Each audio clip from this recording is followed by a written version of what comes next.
to Insight. We're here today on location at Cody's, Tallahassee, Florida. Today's show, we're going to have as our special guest, Eric Pettus, financial advisor. One of the things we're going to talk about on the show is how athletes and their money are soon departed. He has some advice, some concerns, and he's going to talk to us about some of the things that can be done for these young men and women to be able to hold on to the money they make and that it not lie in the pockets and purses of other people. But first, before we do that, we had last week's show, and we featured John Grant, the Atlanta Classic, the game within the game. Again, anytime you do something with the Atlanta Classic, it's retweeted and tweeted again to a lot of various sources. At least 10 different major organizations retweeted the story, and it got a lot of play posted on the Atlanta Classic site as well. We also still continue to get some feedback on some of the earlier shows that we did, especially the Nike Elite program, Lincoln High School's football program.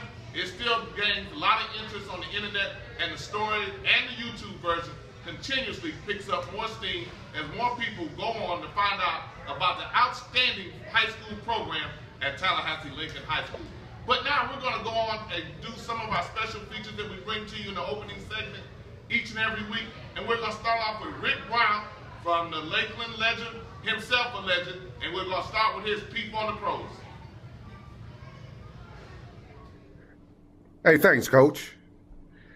Hey, doesn't it seem like every other week some athlete is getting busted for domestic violence?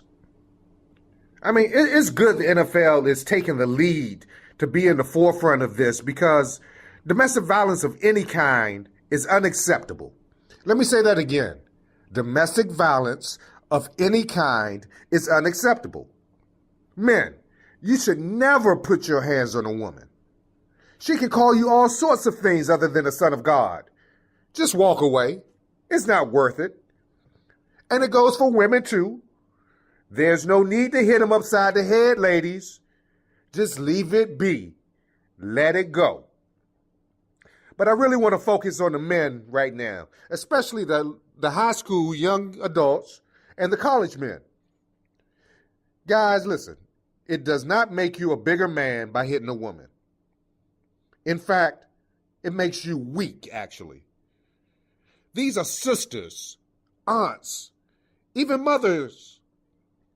Suppose they were related to you. How would you feel if someone was hitting your sister or your aunt or your mother?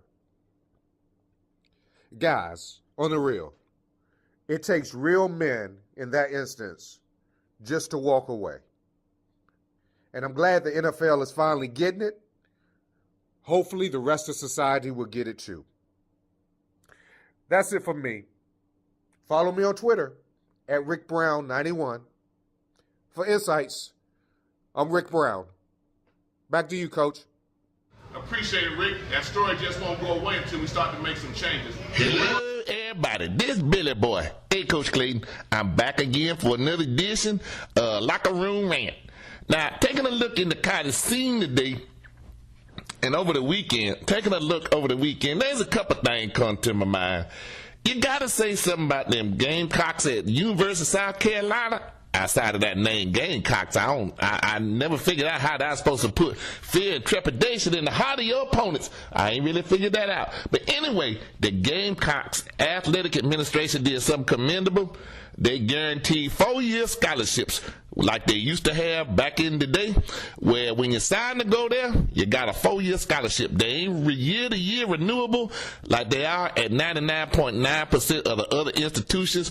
They're renewable after each year. With the Gamecocks, you're there for 4 years. You're guaranteed your scholarship. Now, Jameis Winston always be in the news, but, they keep doing the Heisman Trophy candidates. How come Jameis Winston's name ain't never mentioned no more? He won it last year as a freshman, and the team is undefeated, ranked number 1, 2, or 3, depending on what poll you look at, and he ain't even in there. How you the best college player in the land over somebody, Mariota, Monchucci out of Oregon, and now he the best player out in the country. I don't understand how you lose that, but he ain't even in the running for that. Now, my hat go off to the strength coach at Ohio State University.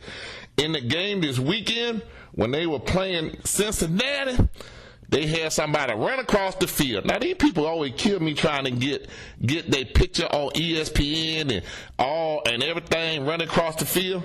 One man, the doggone strength coach caught him and body slammed his rear end to the ground. He slammed it to the ground and then picked him up and dragged him off the field. Man, everybody on Ohio State was standing up cheering for him.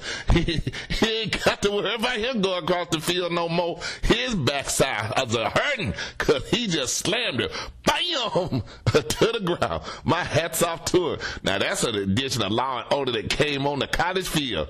This your boy, Billy Boy. I'll catch you next week. And Rick Brown. We had both sides, a serious and one with a little levity. We never can underestimate the significance of violence, domestic violence, and trying to put an end to it. But right now, Insight is going to take a break, and we're going to come back with our guest.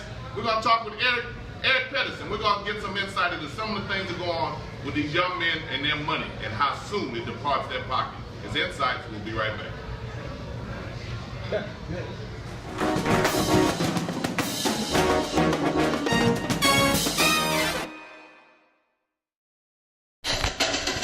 Casinos by Events. It's a place for all your formal wear and for your nice suits. They fit everyone, and especially the big and the tall. Casinos by Events. They fit one and all. Tell them Coach sent you. Go by Casinos by Events. Tallahassee Mall.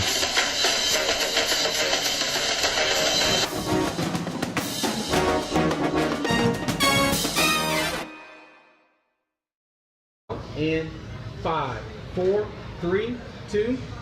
And this is Insights, and we're back. And with us we have Eric Pettus from South Florida, financial advisor. I met Eric when we were doing the Barbershop Quartet, and we were talking about the decision with LeBron James. And Eric was a lot more opinionated than I thought he was, recommended to me by the lady of leisure, Vanessa Byers. And out of that, we developed a friendship, and we said that with all the knowledge that he had, that we were going to get back with Eric and get some insight from him about these athletes and what really happens to their money. Eric, good afternoon and welcome. Eric, hello and welcome to the show. Good afternoon. Good afternoon. Thank you.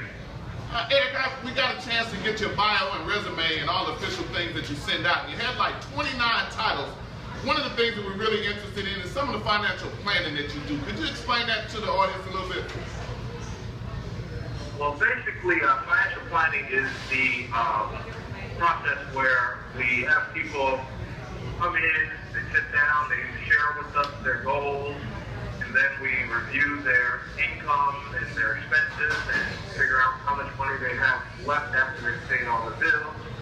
And then once we've determined that, we are typically going to create a written plan for them to follow so that they can go forth and reach their financial goals. Okay, well, Eric, and that's really the process. I'm sorry, go ahead, Eric, I'm sorry. Yeah, so that's really the process of what a financial planner does. How much money you got coming in, how much you got going out, what you have left, and then how much you need to put away to achieve the goals that you have from a financial perspective. Okay, what are some of your concerns with the pro athletes and their inability to hold on to the money that they make? What are some of your concerns that you have relative to that? Well, I would say that the concerns I have are really more of the reasons why the athletes do not hold on to their money.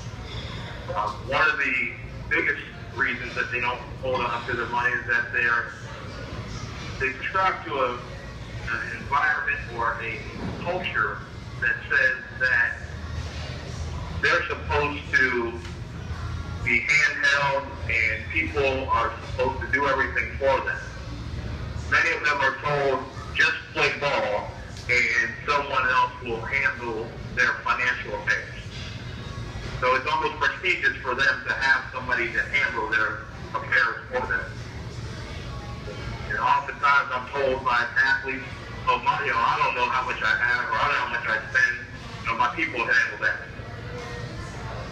Well, you're saying that so a lot of times they just turn it over to somebody else, which actually leaves a lot of room for people to misuse that money, take it from them, put different inflated charges on there.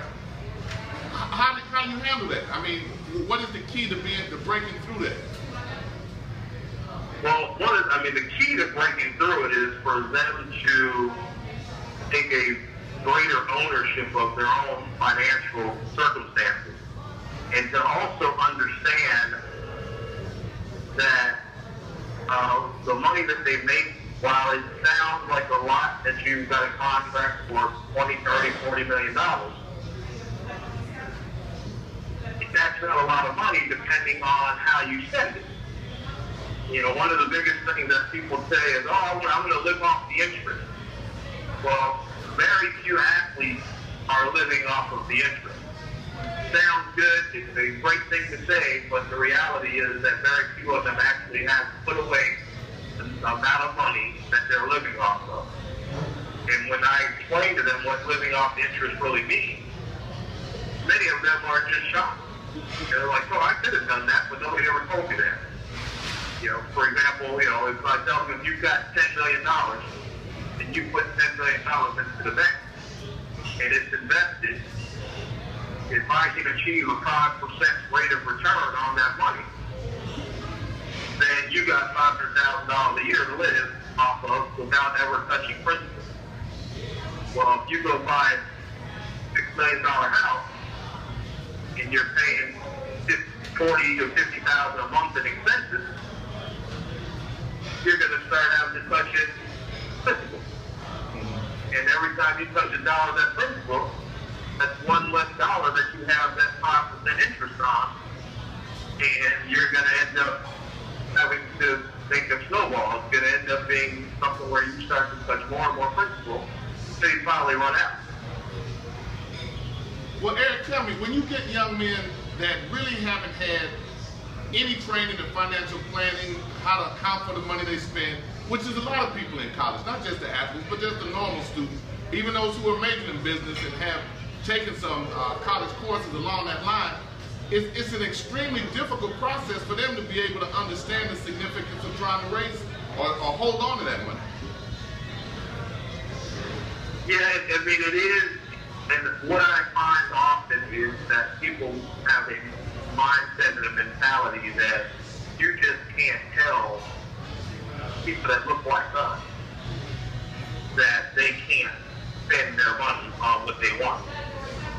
And the reality is, I tell people, I lose a lot of people as clients or don't get them as clients in the first place because I'm not willing to not tell them the truth or tell them what to be told what they want to hear, that they can buy. Eric, they can buy whatever it is that they want to buy. Eric, I want you to hold on to that thought about telling them the truth, because we're going to take a break. As soon as we come back, I want you to address some more what you mean about telling them the truth, and so that we can tell the audience exactly what's out there and what they're dealing with. It's Insights. We're taking a break. Okay, good. That leads right into the next part. You want to tell the story of how they took it? Yeah, that's what I was, yeah. I'm pretty good. Did you hear him? You hear Jeff, Eric? Not in here.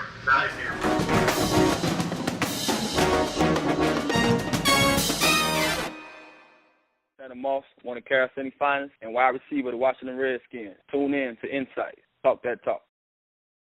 Hi, I'm Alvin Wyatt, head football coach, Edward Wallace College, Jacksonville, Florida. It is my pleasure to tell you, if you want to hear some good talk, and I mean they can talk that talk, you listen to Insight.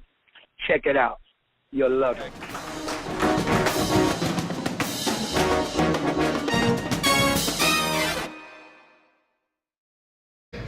5, 4, 3, 2. And this is Insights, and we're back. And we left off with Eric telling the truth. And what is it when you deal with some of the clients and you're saying they're telling the truth? Tell us a little bit about what that means in terms of they don't want to really hear the truth. And share with us some of these horror stories from some of these young men who were lost a lot of their fortune or lost their fortune. Talk to us, Eric. Tell the audience. All right, well, I'll give you some specifics of where it can start.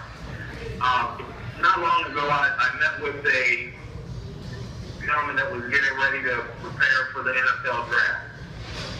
And went up to Georgia, sit down with him and his family. Discovered that mom had quit her job when he went to played football in a college. She had left the state where they lived to follow him to college to manage his career while he's in college. Then, once he went to the combine and declared for the draft, she decided that she would quit her job and manage him. Well, one of the things that I discovered was that he was not going to be drafted. Oh. Okay. Now, you ask, how do I know this? How can I know that he's not going to be drafted? The first thing I do when I meet somebody that says that their child is going to be going to the NFL is I call Lloyd's in London. And I ask Lloyd's in London by giving the name, position, and the school that they attend. Within 2 hours, Lloyd's in London will contact me and tell me whether or not they have a quote or coverage, what they call draft protection insurance, which says that if that person gets injured and doesn't end up getting drafted, they will pay them whatever amount the insurance coverage should get. And ever since I started doing this in 1997, they've never been wrong.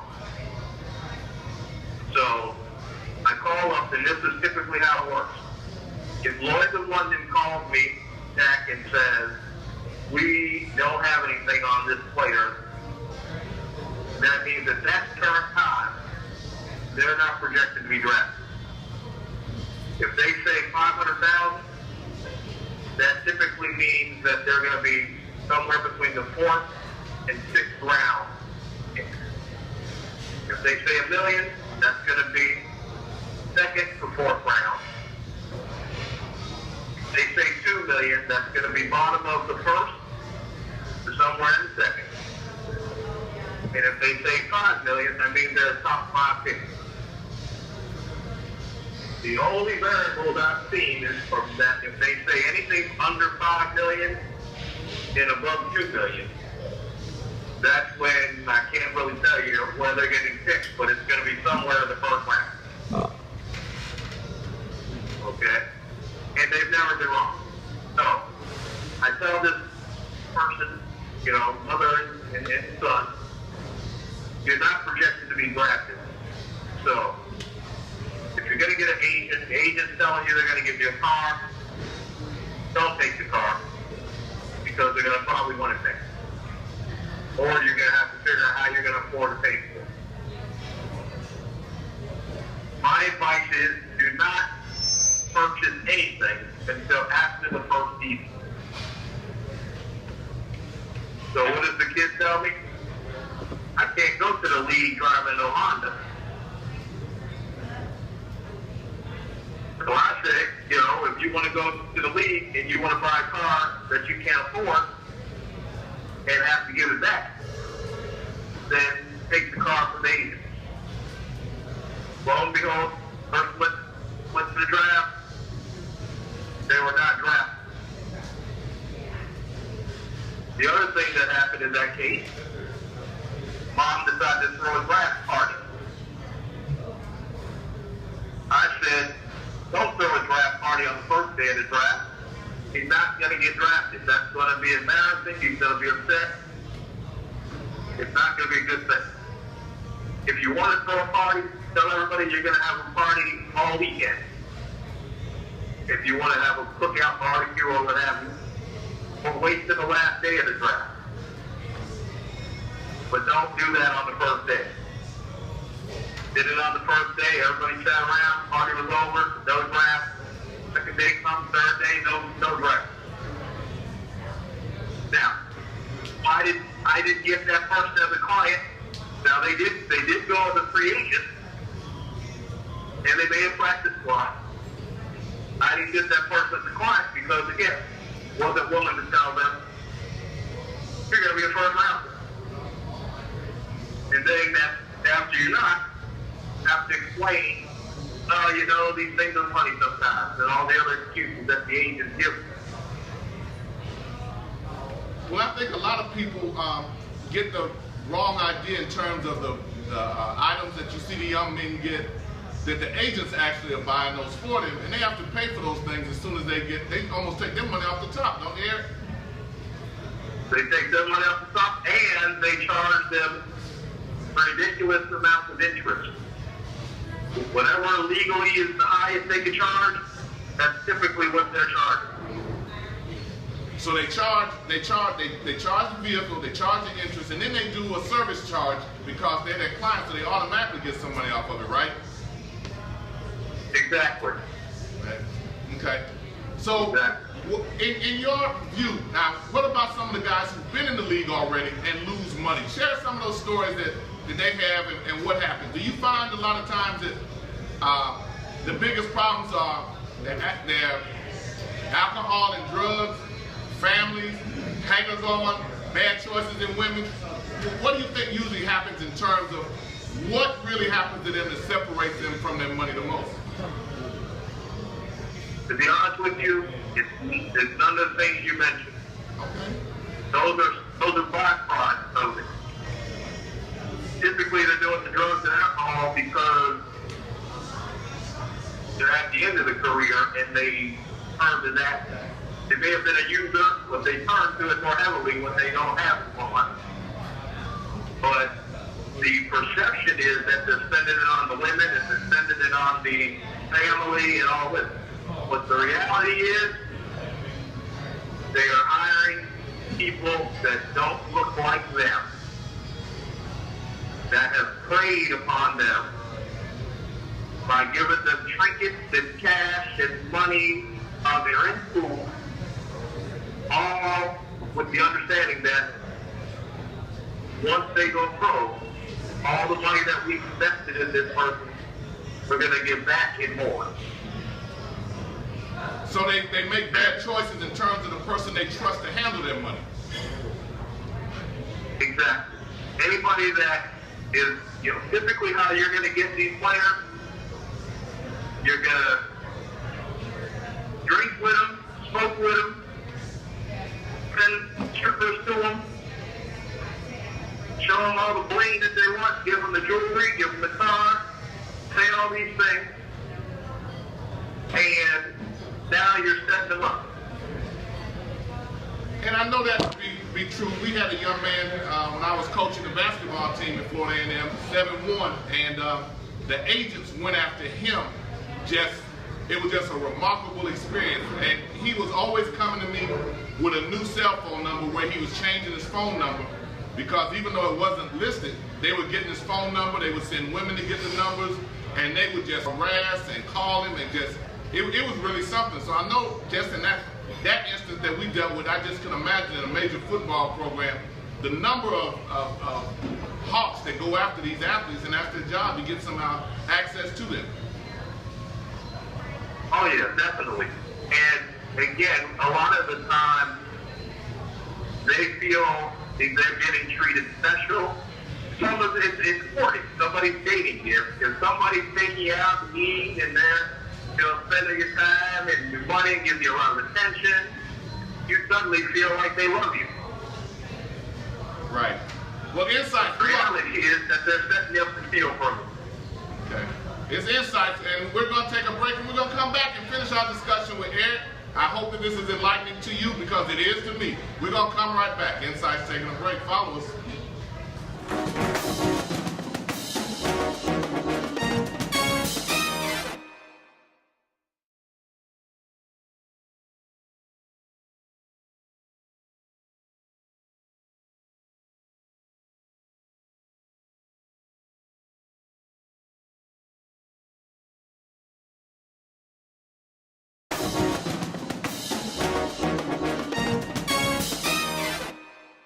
Four, 3:30, 2, 1. And Insights, we're back. Make sure you follow us on Twitter, Facebook, Instagram. Facebook, follow us at Insights, INSIIGHTS, 2 I's in the middle is Insight. As we continue the story with Eric, we've talked off the air a little bit about one of the former football players and some of the things that happened in terms of how he lost his money and things like that. He's well known, T.O., Terrell Owens. Would you give us a little bit a background or actually what happened with him? Okay, 5, 4, 3. This is segment 2. Follow us on Insights, INSIIGHTS, 2 eyes in the middle. We're on Instagram. We're on Facebook. We're on Twitter. We're everywhere. We're there. And we're going to continue with Eric, and we're going to talk about one of the superstars of the NFL and how they lost their money. Eric, give us some insight into terms of what happened to T.O. Terrell Owens. Well, again, Terrell Owens and several other players, they were all working with a financial advisor out of Fort Lauderdale by the name of Jeff Rubin. And many of those players were referred by their agent, which was Drew Rosenhaus. And then some of them were referred by their friends. Well, what ended up happening is Jeff Rubin started a casino investment, got them to invest money, roughly about $60 million into a casino. The casino opened up, the developer got a bunch of the money, and the casino was deemed to be an illegal operation and was shut down, and there went the $60 million in player funds.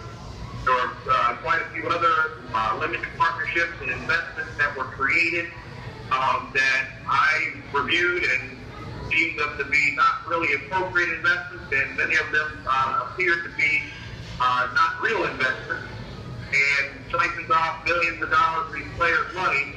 And these were the guys that actually saved money. These aren't the guys that spend it all at the strip club like you think. They saved money, trusted somebody with the money, and the person set them up, took the money, and pretty much lived high on the hog with their money. Wow. They had development deals. They bought houses from developers that were friends with the advisor, and the advisor got kickbacks on those deals. And they ended up holding the bag when they were overpriced houses that they had spent $2-3 million extra for. Immediately went down in value, and many of them couldn't afford to pay the mortgages and ended up losing the houses. There's a lot of lawsuits that have been going. This is the case I've been working on and actually been involved with for about 7 years now. And I actually have a deposition, we'll have to talk about on another show, but I got a deposition coming up on the 9th of October, and yet another offshoot of that case where they're suing a bank that was complicit in the theft of loans. Wow. Eric, one thing you did say, we will have to resume this and have another show and have you back. And I hate to end on such a note because that really has everybody's curiosity and everything on it. But I appreciate you taking the time, giving us some insight into what's happening with some of the agents who are taking some of the money from the players. That again, is the main reason for their loss of income and loss of revenue.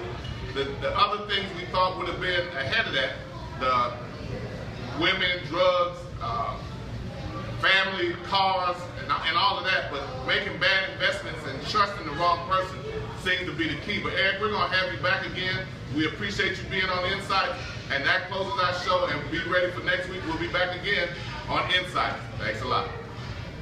Thank you.